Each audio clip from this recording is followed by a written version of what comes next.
Expect the best used car deals guaranteed. Visit arnoldclark.com.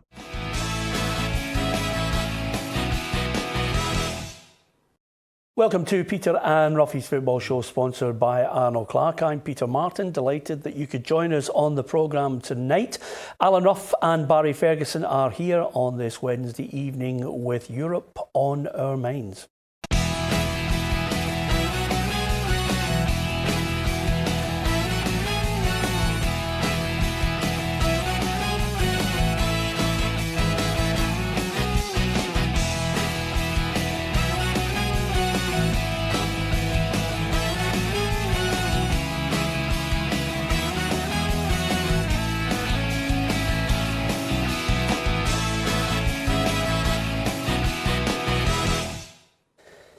Yeah, not long to go before Cluj against Celtic kicks off. Certainly looking forward to this one. A qualifier on the way to Celtic trying to get to the group stages. If they can get past Cluj, they have Slavia Prague and then the lucrative money of the Champions League to look forward to. But that's 4 games away. Let's find out their opponents tonight from Romania.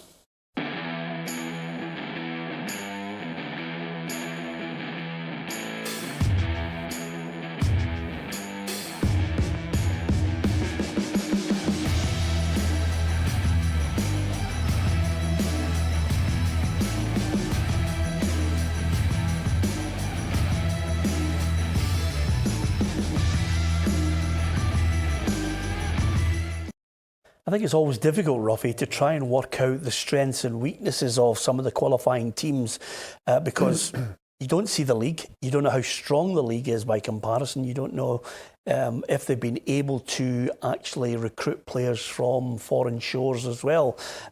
So it's going to be one of these ones where you always get a real sense of it. What, half an hour into the game, you can see the way they're going to play technically. Dan Petrescu has been playing the mind games with Neil Lennon on the strengths of his side against Neil Lennon's massive Celtic team. Yeah, but I think in this day and age, I know it's a short space of time, but I think Celtic will have had them watched, whether it's 1 game or 2 games. I think Peter Huson's back there now, looking at the away games. So I think he'll know exactly, how good they are and what formation they play. I always worry when I see a team like Romania and they've got 2 Brazilians and an Argentinian in their side. It means there is a bit of quality there. I'm not saying they're great players, but at least they've tapped into the style of play. That might be an indication. But no, I think Celtic have been in this position on numerous occasions, and you just have to get through the tie. That's just the main thing. Yeah, I heard some of the quotes from some of the former Cluj players and some legends in the Romanian game saying, Scottish football and Celtic's all about just booting the ball up the park. It just shows you how wrong the opponents can be about, Scottish football in general, Barry, because give us an insight from your own point of view. When the managers told you certain things about players, but there's always that element of uncertainty against some teams.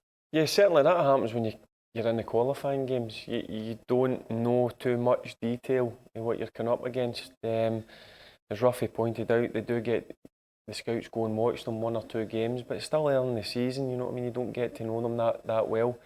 So what you need to do is just go out and you stick to your own game plan and try and come away for these sort of games still in the tie. That's what our mindset was, always going into these sort of games, and I'm sure that'll be Celtic's mindset tonight.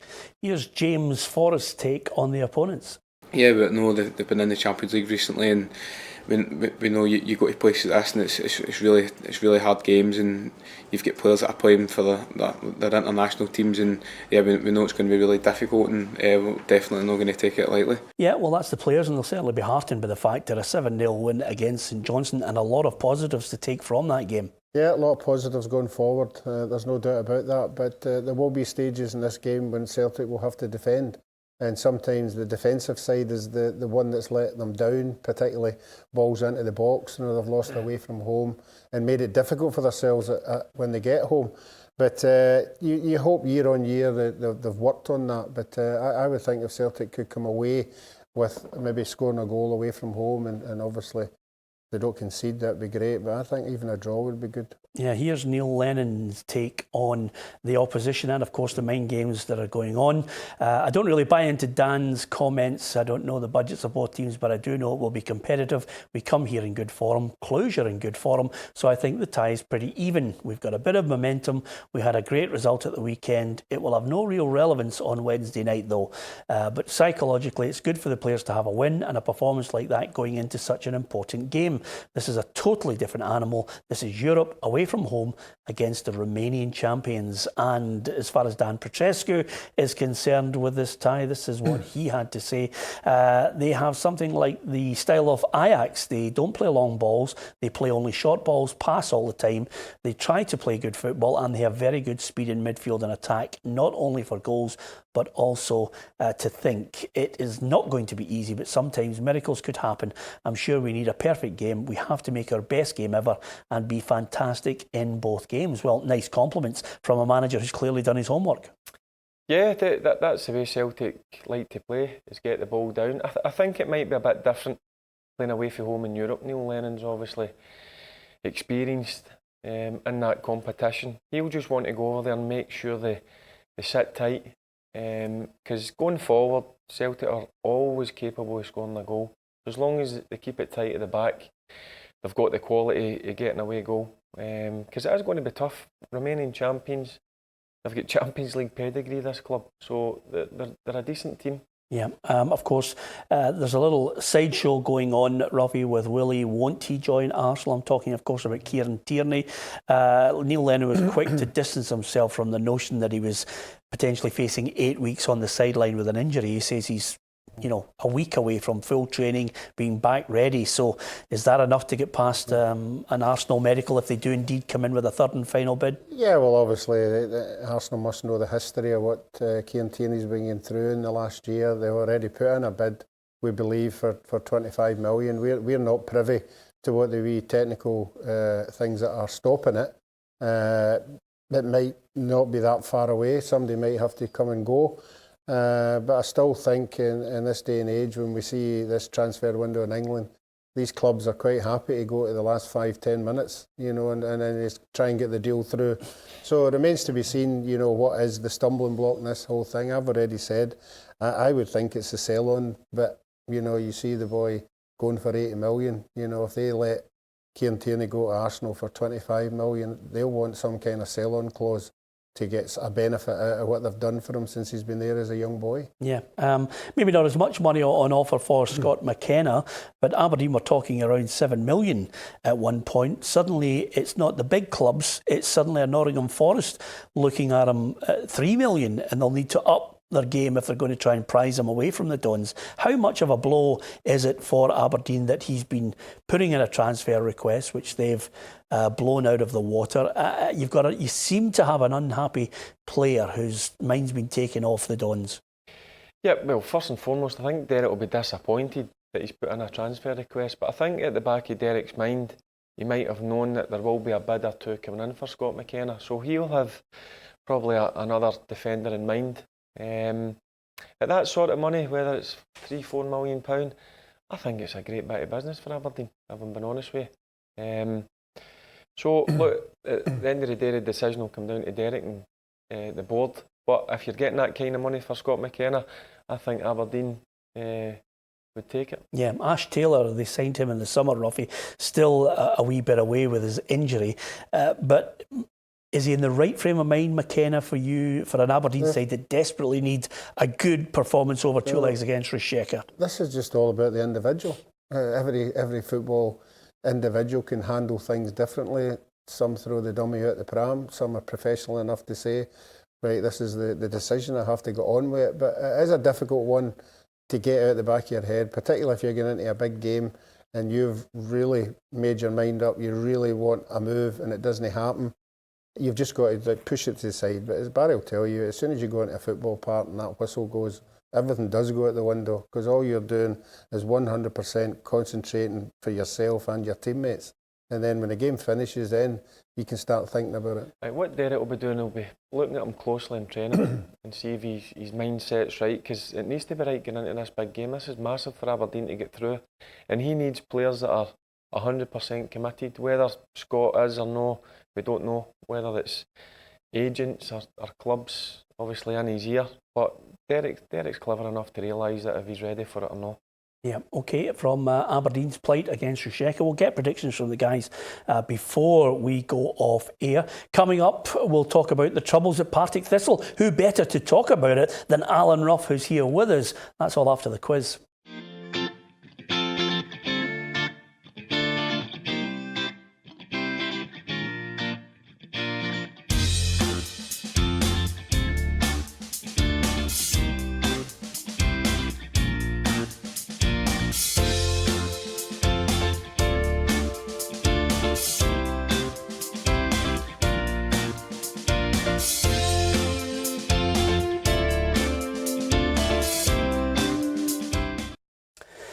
Yeah, Kevin Keegan. I mean, honestly, if that doesn't give you the answer for this one, Roughie, I don't know. It's a fairly easy year. Did you get it? I think I'm round about Yeah. the year. I remember the Lynch's penalty in that game, but I haven't really got the year. And if I did have it, I wouldn't be telling you anyway because it'd spoil the competition. Yeah, absolutely, which we have done on previous occasions, I have to say, Roughie. We have ruined the competition. Roughie was talking about things going out the window on the pitch for players, but certainly things are going out the window off the pitch with regards to Partick Thistle. This is getting messy, Roughie, because quite simply, Partick Thistle have released a statement. Let's see the Partick Thistle statement first of all. The Board of Directors of Partick Thistle Football Club was extremely disappointed to hear that Colin Weir was withdrawing his financial support for the club and the academy. The current board and management of the football club are already working to put plans in place to ensure this does not mean an end to the fantastic work being done in our academy and with our women's team. The Board of Directors acknowledges the feelings of our support at this pivotal stage of our development and will endeavour to update supporters on plans going forward at the earliest opportunity. A return to the Premiership for next season remains our collective aim. To achieve this, every aspect of the club must remain focused on ensuring we have a successful team on the pitch. Colin Weir's statement was obviously a body blow to anyone who knows Colin and what he's been doing with Partick Thistle. He's been putting his money where his mouth is. It is with huge regret that I confirm I'm withdrawing my financial support for Partick Thistle with immediate effect. Current uncertainties about its potential new ownership, combined with no substantive plan for the club's future and the instability caused by recent board changes, mean I feel unable to make any further investment in the club at this time. I've heard nothing from the board majority shareholders group that gives me confidence to continue with my support. It's the strangest coup, if I can sum it up as a coup, Roughie. It's the strangest coup I've ever witnessed, where suddenly a board comes out of nowhere, displaces Jackie Lowe. She's gone. A number of other board members are gone. You obviously resigned on a point of principle because they'd brought you in. But suddenly these people come in with no real plan that was highlighted to the fans. The fans don't know what's going on. And in the background, chaos. As far as I can see, it's a shambles. Yeah, well, from the outside looking in with the latest developments, it does look that way. And the supporters, as we all know, it doesn't matter what club you're at, they are the important people. And initially, when you hear a consortium coming into the club with a billionaire or whatever, your immediate thought is, they're going to pump 10 million into the club and we're going to do this with and do that. I don't think the supporters have been told exactly what this new consortium are going to do with the club. And these things don't help things along the road. Colin Weir's definitely made his mind up that he's not happy. And it's a lot of money to be putting into the club. And it will be missed. I think it will be missed more at the academy level, because the academy is run fantastically from behind the scenes. There are players being churned out. Aidan Fitzpatrick, 400,000. Liam Lindsay, 400,000, brought in money into the club. So that's where the club should survive. Results on the park will determine, as you know, what way supporters go, because they want to look at what's on the park and winning a winning team. Everybody else behind the scenes should deal with everything that's going along there. But some of the stuff that's coming out isn't what you want to hear if you're a supporter. Yeah, he's put 2.6 million of his own money in already. He'd set aside somewhere in the region of above 5 million for the academy as well. This was a man who actually had Thistle at heart. Suddenly we have a board that's come in. There's been no mention of the manager's going to have this budget for players. It's just been, it will stick to apparently the same budget. There's been no mention of the academy. There's no mention of future plans. And then suddenly in the background, I'm hearing, that Partick Thistle can take some of the Barnsley players who are not playing. I mean, what does that tell you? I know it looks a mess to me. It does. When you've got somebody pummeling in that amount of money, a guy who's been a supporter all his days, to take that financial backing away, there must be something seriously wrong in there. It's a good football club, and again, I'm like Roughie, I feel sorry for the fans. The fans have not got a clue what's going on. Then this statement comes out that he's withdrawn his money. They'll need to come out and give answers as soon as possible, because it looks to me that it's a club that's in a mess. As simple as that. Are you worried, Roughie, right now about the things that you know, which I know that you can't, obviously you've got to skating a fine line, but if you've been a Thistle player, a legend at the club, what would your message be to the fans with what you know? Would you be worried? I think you have to be worried at this particular stage because you don't know what the consortium are doing. I think we know they're doing due diligence with the SFA, whether they're accepted or not with the dual ownership remains to be seen. But if you're a supporter, you want it in black and white. You want to know if this consortium's coming in to take the club to another era. And if they're going to put in 5 million, 6 million and that happens, then the bottom line is it's all about Partick Thistle. But they have to tell the fans this is the direction. You can't have people coming into a club with no agenda or no direction. This is a club of 100 and odd years old, and all of a sudden supporters might think, oh, you're just going to come in for 2 or 3 years and then you're going to sell us. Who are you going to sell us to? They need to know the facts and figures of what's actually, the whole turnaround is going to happen. Yep, okay. Worrying times at Partick Thistle. That story will undoubtedly grow arms and legs. Will we actually see some sort of strategy being explained to the fans? Meanwhile, on the pitch, Gary Caldwell still hoping to get players in and still hoping to get results. Should be an interesting game at the weekend. Now, we've had various, obviously, rule changes which have been implemented. We've watched as players who are substituted can actually just walk off at the nearest touchline and then walk around the stadium, which is fine and dandy if it's what I call a category B or C game. But Barry Ferguson's been subbed. He's walking over at the Celtic end. Are you walking off at the touchline? And I think that's what they've said. They basically said, we understand the changes, but if it's a high category game like an Old Firm game or an Edinburgh derby, the only thing you'll be punished for is if you are being as they say, the classic player who's trying to bend the rules by slowly walking towards the other end of the pitch when you're being substituted. Yeah, I've been guilty of that in my past. In the past, and guilty with some of my players. Go to the other end, I'm going to substitute you, should I say, to give yourself an extra minute or two. But listen, it's good, it quickens up the game. That's the main thing. But there's a lot of rule changes. I got an email through last week and it was pages and pages long. Sifting through changes. Yep, do you like the one where they can play the ball out to the defender, the goalkeeper, inside the box? Yep, I like that as well. Yeah. There's quite a few. There's some that I'm not too sure of, but you just need to wait and see how it develops. But there is quite a lot to take on board. Yeah. I had a chat with the players last week about it. So it'll take a bit of time, and I spoke to some of the refs about it as well, and they're not too sure about some of them as well. That's the problem you're going to have. The thing I think is going to cause mayhem again is handball. Mm-hmm. You know, have you been given any directive of how defenders should come out to a ball? I spoke to the referee on Saturday before our game, and if you're, for instance, the guy's going to the touchline to cross it in, an unnatural position for me is I've got my own players going out with their hands at their side. Yeah. I think that's an unnatural position. Mm-hmm. If you're going to try and block the pass, naturally your arm will come out. And the referee agreed with me, but if it's at a certain height, it hits, it's a penalty. Yeah. So I feel sorry for the refs, because the refs they get put in some positions at times. Yeah, absolutely. I'd still like, over the course of the next few years, to implement stopping the clock as soon as the ball is out of play.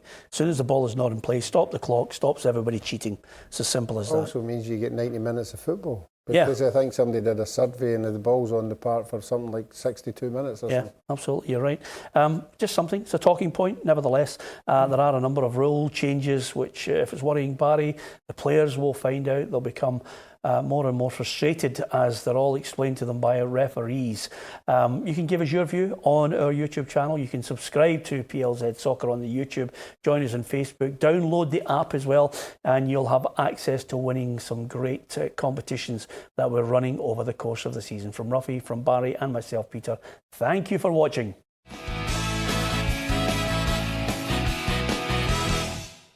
Expect the best used car deals guaranteed. Visit arnoldclark.com.